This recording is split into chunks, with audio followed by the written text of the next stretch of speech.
people don't remember what you say specifically. They remember how you make them feel. If I was to ask you for specific details about a book that you read 5 years ago, there will be very few books that you could actually tell me much about.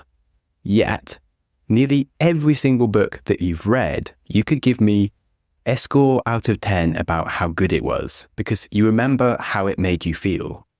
And one thing that we can learn from this is that to remember details, we might need to feel the details.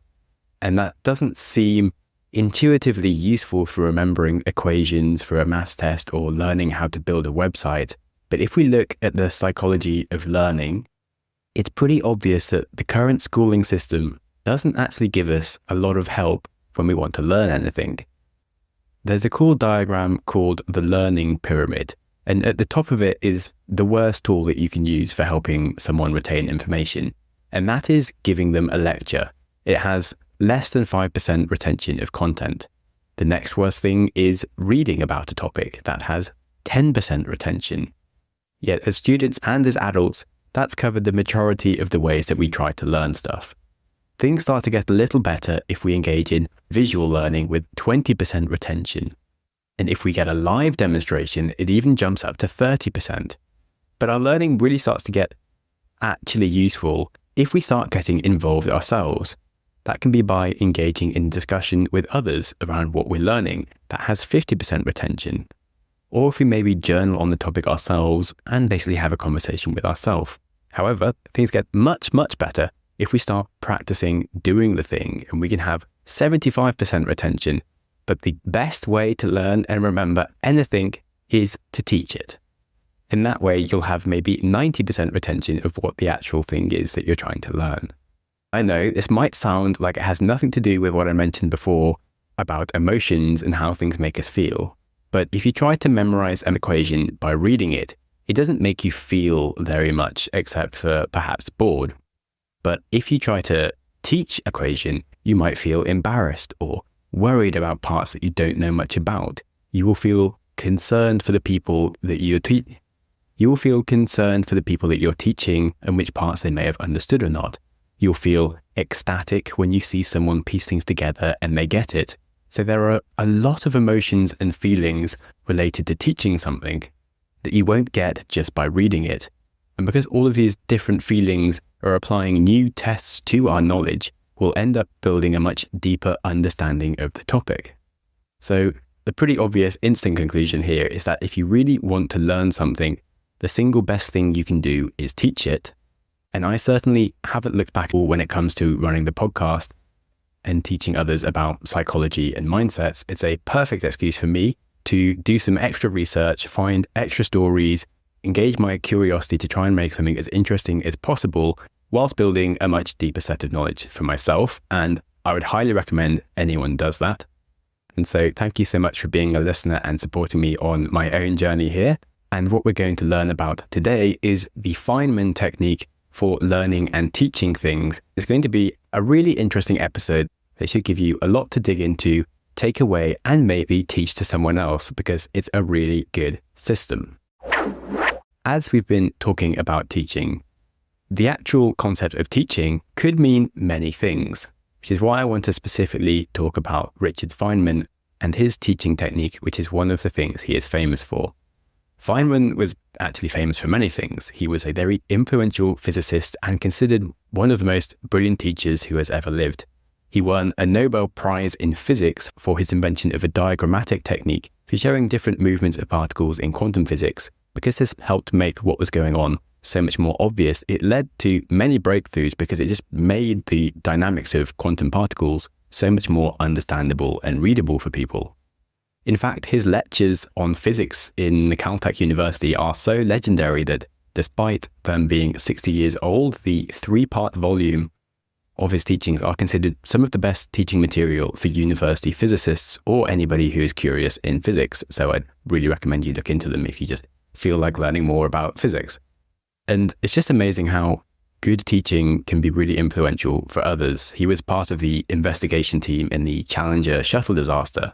And to help kind of investigate and explain to people what might be a factor, He famously dipped the O-ring of a shuttle into ice water to just visually demonstrate how many more problems it had when it was cold, rather than trying to rely on just data in spreadsheets. And the visual demonstration really played a large part in identifying the ultimate cause of the disaster, which was the O-ring.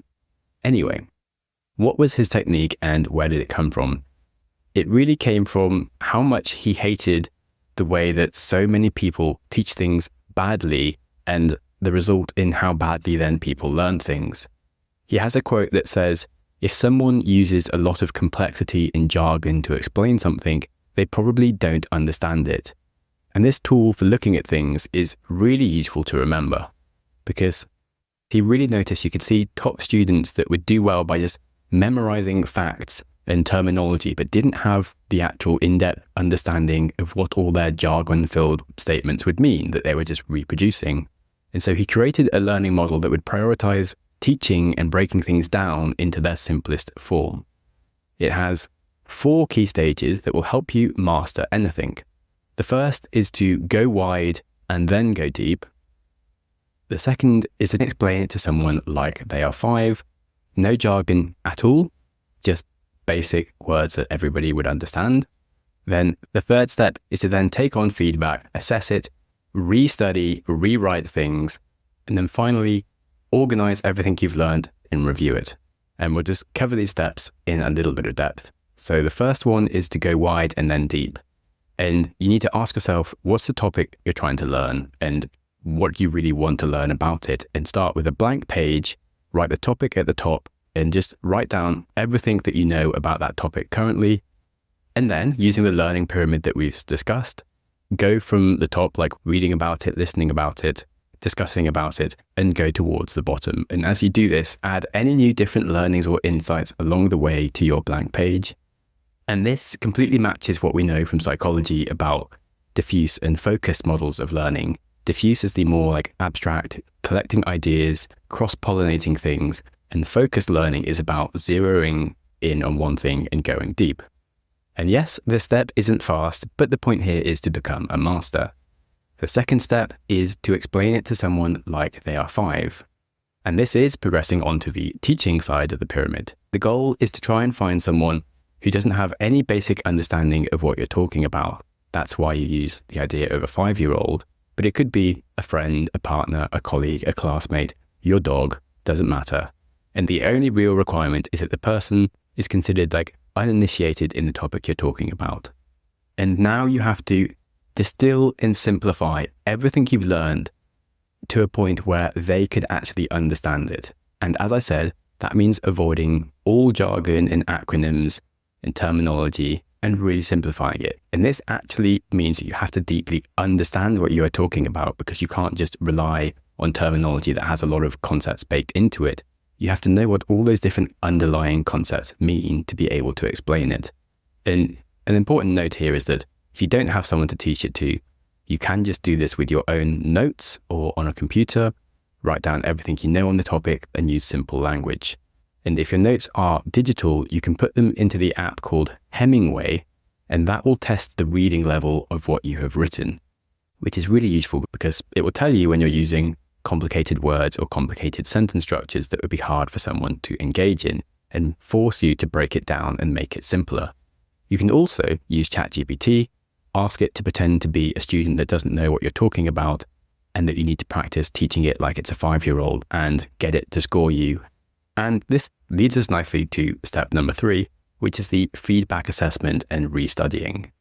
So, of course, as you know with Growth Mindset, it's all about feedback and putting in that second level of practice and not just the initial work.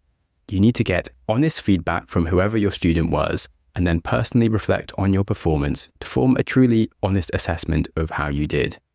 And there are 4 questions you want to ask. How well were you able to explain the topic to the uninitiated person? What questions did that person ask? Which are the things that they weren't understanding that you need to dig on because you clearly don't understand it enough to be able to help them understand it? Number 3 is, where did you just feel frustrated? Like, why aren't you getting this? Why can't I help you understand the things? And number 4 is, where did you feel the urge to turn to jargon, terminology, etc.? And wherever you were trying to rely on jargon and concepts that had a lot of underlying meaning beneath them, that's where you weren't able to explain it clearly enough yourself and understand it enough yourself. And so answering these 4 questions will really bring to the surface any gaps that you have in your knowledge and understanding. And at this point, you return all the way back to step number 1, study more, go wide, fill in all those little gaps that you have, and come back down, go through number 2, teach it to someone, and then number 3, work through the feedback again and get better at it. And as I said, this isn't a super fast process. This is a process of mastery. This will make you an absolute genius in the thing. If you are studying for an exam and you have a month, you can go through this actual process and you will know better than anybody else sitting in an exam what it is you're talking about. I am delighted to recommend my sponsor, Cozy Earth, whose bedding and loungewear I genuinely love. It's made from high quality viscose from bamboo, and it gets softer with every wash. It was voted as Oprah's favorite things several years in a row, and it's because their bed sheets are so damn incredible. Their collection also includes some divine loungewear for your home or travel.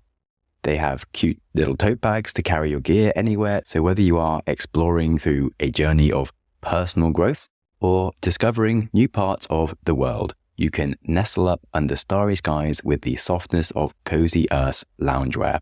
So pack your bags, venture on and visit cozyearth.com today and use code GROWTH at checkout for an exclusive 35% off. And let Cozy Earth be your travel companion on the road to adventurous growth. cozyearth.com and use code GROWTH at checkout. Let's move to step number 4, which is organize, convey, and review. Organize your elegantly simple understanding of the topic into a clear, compelling story or narrative or a lecture or a podcast, and try and convey it to at least a few other people. Continue to iterate on it, refine it accordingly, and make it the best thing you can. And this might sound like both a lot of work and also sort of pointless, but if you're interested in something, the best thing to do is to teach it. That could be writing short blogs, tweet threads, making some visualizations. It doesn't matter what you like doing. If you start doing it, you'll get much better at it. And as I said at the start, emotions are important here. The emotion of exposing yourself will really help fill in the gaps in your knowledge. Every time that I publish an episode on the podcast, over the next week, I am having more ideas of how I could have done the episode better. And it's kind of annoying, but it's those emotions that are suddenly finding those extra gaps that I missed that would help me make things more clear, that would help me explain the topic better. And the feeling of scrutinized is incredibly powerful. And there's a funny saying that in life, you don't get rewarded by talking about 1,000 things. You get rewarded by talking about the same thing 1,000 different ways. And hey, I run a podcast on psychology and mindset, mental models and mastery. And if I tried to cover absolutely everything, it would be chaos. But there's a pretty wide range of things I can talk about, and just cycling through them and getting better and better and teaching you lots of different ways to learn what is fundamentally the same kind of concepts around self-improvement and personal growth is a really cool way to become a master of something. Whilst talking about sayings, I have 2 more great sayings. The first is from James Clear, and that is that mastery requires a lot of practice. But the more that you practice something, the more boring and routine it can feel. Because of this, we can see that an essential component of mastery is the ability to maintain enthusiasm and to continue mastering the fundamentals and finding them interesting. And I think reiterating through your knowledge and adding to it and making it better and making it deeper and helping other people understand it is a really good way to keep it interesting and to keep that enthusiasm for yourself. And one of the other really important points here is from writer Neil Gaiman. And he says that the most important part of getting better at something is to just finish it, to ship it, to put something out there and take the risk of it not being good enough. That means not giving up when something is difficult or imperfectly formed, but finding a way of committing to being a completer, to reaching at least step 2 of the Feynman technique and teaching it to someone, and to not leave our half-baked knowledge in our heads where it feels safe and unjudged, because the biggest part of growth mindset is the putting yourself out there and getting feedback. And when our thoughts stay within us, they're never really seeing the light of day, and we're never seeing the holes within them.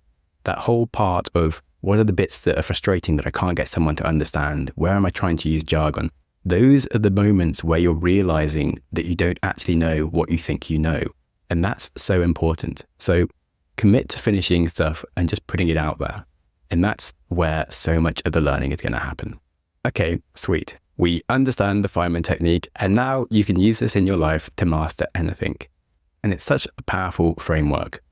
The best entrepreneurs, investors, scientists, artists, politicians, and thinkers at large, they have all leveraged this technique in some way, whether they were truly aware of it or not. What lies in common in their genius is their ability to abstract complexity and convey ideas in simple, digestible ways that other people can then understand. Otherwise, the idea is useless if no one gets it. It's actually kind of obvious. Just think of some of the best speeches of Steve Jobs conveying the importance of the iPhone in simple terms, or Martin Luther King explaining to people what his dream was. It's so easy to overcomplicate things and to try to intimidate others with our knowledge when actually we haven't realized that we don't know what we're talking about. And I'm sure we are all aware of people who do try to do this and intimidate others with lots of words that sound like they have knowledge, but don't be fooled. Complexity in jargon is used as a way to mask a lack of their own deeper understanding. So be better and be simpler. Use the Feynman technique and find the beauty in simplicity. And to sum this up, my second favorite story of Richard Feynman and his teaching is something that just really shows his character. And this is the story of when he was working on the Manhattan Project in Los Alamos, the one where they were building a nuclear bomb. And he thought that security for the most top secret project in the world should perhaps be better. And to make the point, he taught himself some of the basics of picking locks and picking safes, and he'd break into different offices and safes on the compound that contained incredibly top secret information, and he'd leave a handwritten note to just teach the important lesson that their security was complete crap. If there was someone there that wasn't undercover spy, they could be rifling through every single document they wanted to, because he could just go around at night without anyone even noticing he was there and do all this stuff. And I think that even a 5-year-old could have understood this message that he was giving the people running Los Alamos. And I just think that story is nuts.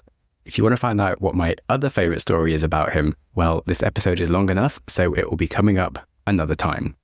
And on that, thank you so much for listening. And if you do notice someone in your life who drowns you in jargon every time they try to explain something, do feel free to send them this episode to hopefully teach them a thing or two about simplifying their message. And if you are a fan of this episode or the show, then please do us a solid one and leave a good review wherever you get your podcasts, as it does genuinely make a difference. Even a 5-year-old can tell the difference between a show with 5 reviews and a show with 5,000 reviews. And if a 5-year-old can do it, then so can anybody else who's browsing their podcast player. Enough of me being an annoying podcaster trying to get reviews, and moving on to me being a non-annoying podcaster who is happy to talk to his actual listeners. And you might remember that I said feedback is really important. Well, I would love to hear from you about what I can do more of, what I can do less of, whatever you have going on in your life that you think I can help with directly in a conversation, or to make content that would delight you more so in general. And you can book a call with me now for free on Wednesdays using the link in the description. I'm not trying to sell you anything. I just really enjoy meeting my listeners and hearing what you're up to and where my podcast comes up in your life, if that's what you want to talk about, or chatting about psychology, books, or whatever you feel like it is up to you. And if you are snooping through the description, also feel free to sign up to my newsletter. And on that, remember, life is too short for jargon-filled nothingness. So TBC, SMH, lol. Don't forget to be kind to yourself, climb a tree, and smile at strangers because they are all people.